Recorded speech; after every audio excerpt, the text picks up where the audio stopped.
Dasturimiz davom etadi. Joriy yilning o'tgan davri mobaynida Namangan viloyati 30 dan ortiq mamlakat va xalqaro musobaqalarga mezbonlik qildi. Kurash bo'yicha 13 yoshdan kichik o'smirlar va qizlar o'rtasidagi O'zbekiston chempionati ham Namangan shahrida bo'lib o'tdi. Xalqimiz azal-azaldan kuraga yerga tegmas polvonlar bilan ma'lum va mashhur.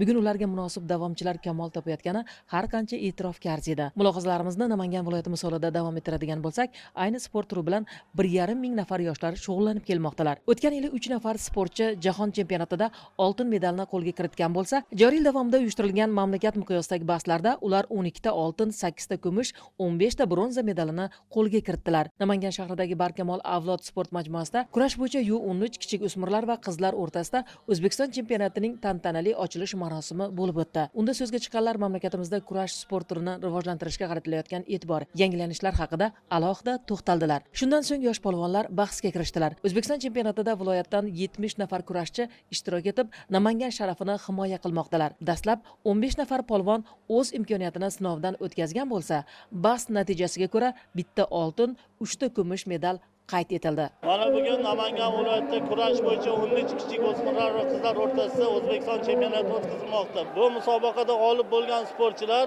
keyingi o'tkaziladigan Osiyo va jahon chempionatlariga yo'llanmani qo'lga kiritishadi.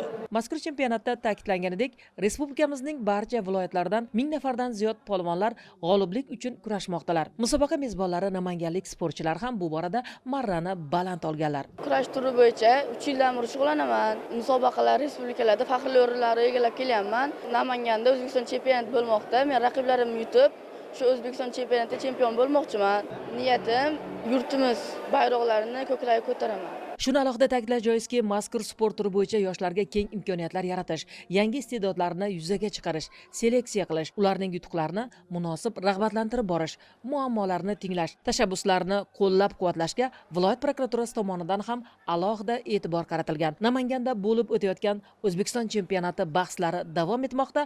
Yakuniy natijalar haqida yana xabar beramiz.